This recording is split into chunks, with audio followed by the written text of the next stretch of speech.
Free speech on campus, under attack or finally being defended. The University of Sussex has just been hit with a record-breaking fine for allegedly failing to uphold academic freedom.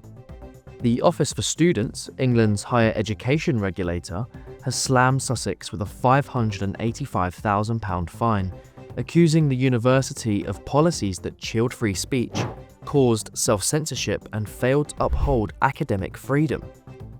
At the heart of this is Kathleen Stock. Stock, a gender-critical professor, faced years of harassment, accusations of transphobia, and was ultimately forced out in 2021. The OFS report now says the Uni of Sussex failed to protect free expression.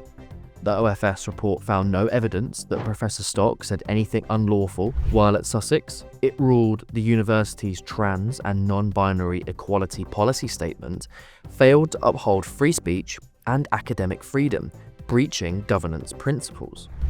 The watchdog also slammed Sussex for inadequate and ineffective leadership, warning its failures created a chilling effect, forcing staff and students into self-censorship.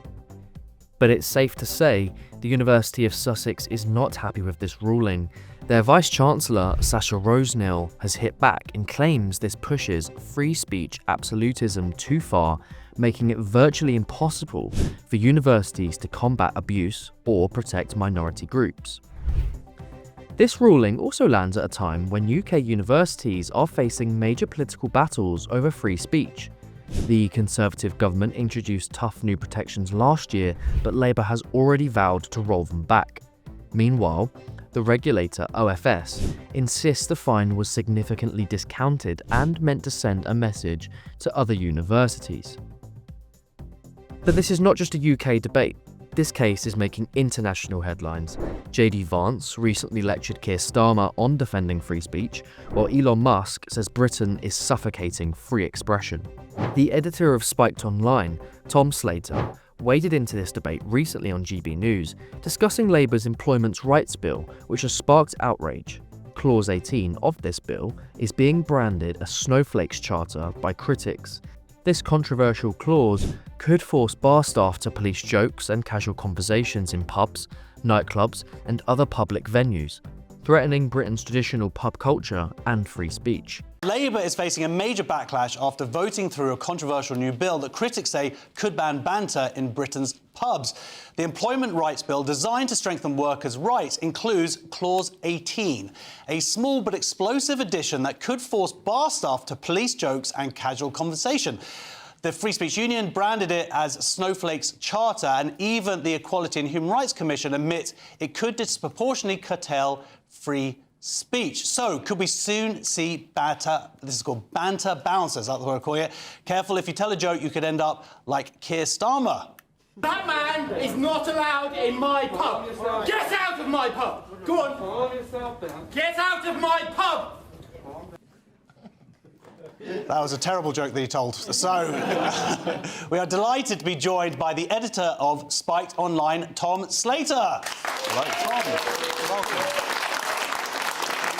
Thank you, Tom. So, Tom, people have been talking about this bill for quite a while now, but it's actually this week in Parliament it went through the next step, right? Absolutely. So it's still got to go to the House of Lords, so there's still hope that something can be done to remove this particular clause, because it just seems to be sort of waging war on just pub culture, pub life. People go to places like the pub, they go to nightclubs to let loose a little bit. They shouldn't expect to have their words policed or for little signs to be erected on the door saying what topics they should steer against. And that is exactly what this particular clause would be doing. I mean, it's a bit of a kind of convoluted way to that point, but it's the fact they're essentially requiring employers to protect their staff against harassment from third parties, which on the face of it doesn't sound controversial. I mean, no one here, I hope, goes to the pub with the intention of harassing the staff. But John over there. I have heard about John. So, John aside, that shouldn't really be an issue. But, of course, the issue is harassment is a crime that involves speech, and employers tend to be very overly cautious when it comes to drawing up policies on these kinds of things. So you can easily see why a publican or anyone else would want to be particularly harsh on these kinds of things so that they were never potentially going to be faced with a lawsuit. So it's a real threat to just our ability to speak our minds, even in the most kind of informal but public of settings, I guess. Yeah, I mean, as you say, the thing about these bills is they're put through with the best of intentions. But it always amazes me how no one ever actually looks at, oh, how could this work out? And we saw it with all of these different movements, including gender ideology and self-ID. They go, oh, yeah, what's wrong with it? And then some people need to come along and say, well, this is what's wrong with it. But then, by then, the kind of governments move so far down the process, it feels like they just do it to save face in a way. No, absolutely. I mean, there's actually some people who suggest that the reason this has made it into this bill was just because it's been put there maybe by a kind of civil servant. This is a particular clause which has come up in previous pieces of legislation but removed because of these concerns raised about freedom of speech and so on. So one would have hoped that once it was pointed out to the Labour Party, they would remove it. Of course, this is a potentially unworkable and really a liberal thing to put on the statute book, but they've had it pointed out to them now. They have ploughed ahead with this legislation. They did vote down the amendment that the Tories tried to bring this week, which would remove this particular clause. So they can't say they weren't warned, but it's something which I can't think of any sane person who would support the idea that you would have banter bouncers in place. But the unintended consequences, as you suggested, this kind of legislation, which there's something about the Labour Party in particular, have got it in their heads that you have to hyper-regulate even the most minute of interactions between people, that you can't just leave it up to people to figure out disagreements and things for themselves. But the upshot of it is going to be, a real blow to what is genuinely quite an important part of British public life. Yeah, you know? because, I mean, we've already seen this kind of stuff before in terms of we've seen, like, comedians at gigs. You have to sign a piece of paper that says you're not going to talk about anything contentious or that could be perceived as being, offensive to somebody. And I believe also a couple of years ago at the Edinburgh Fringe, you had Jerry Sadowitz, one of the kind of originators of alternative comedy, had his show cancelled from the Pleasance Theatre because a bunch of 18-year-old students who were working at the venue went, oh, no, we're offended by, I believe it was a sight of his willy. He does. That is part of that. That would do. But the fact that we've already seen this kind of stuff going on already, and there's no law that backs up, to add a law to it could then make it sort of so much worse. Absolutely, so much worse, so much more widespread, and just kind of formalises what has already been creeping in, as you suggest, because this particular legislation referring to third parties, obviously that's customers, but that could also be performers, people who are invited into a venue or to the room above a pub or into a comedy club or what have you. It's also going to affect them. There's also concerns it's going to affect universities even more so because of the fact that there's invited speakers who come in. I mean, there again you see already loads of censorship, loads of no platforming. This just is another kind of legal nudge in that direction, something that we really don't need.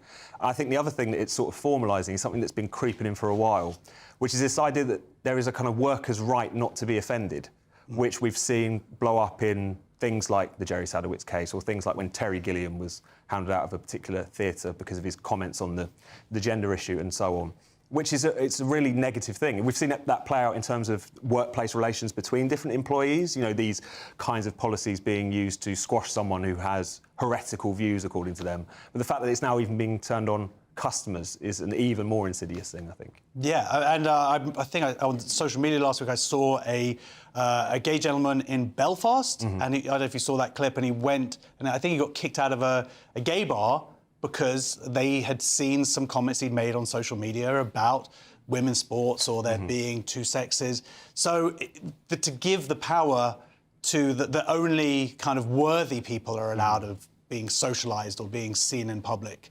Again, it's sort of almost like cancellation on this micro scale. No, absolutely. And we all know where most of this censorship is going to go, what direction that's going to go in.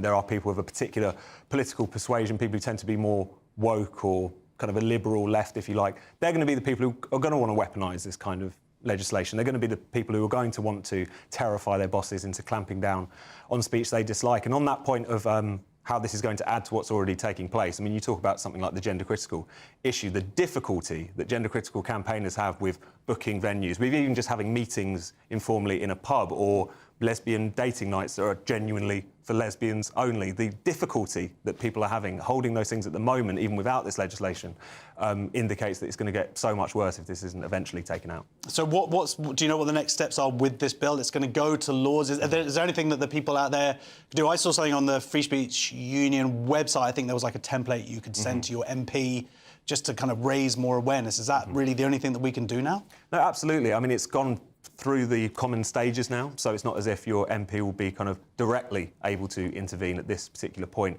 But the more noise that can be made out of this, the more pressure that the government could be put on in general to potentially take this out is all for the good as it carries on, because I think once it's really made abundantly clear what this entails, I think any sensible person, even within this Labour government, there must be a few of them, will relent eventually. Yeah, well, I mean, it sort of inspires me to kind of make some friends so that I can then have an excuse to go out to the pub and then... It's an important step.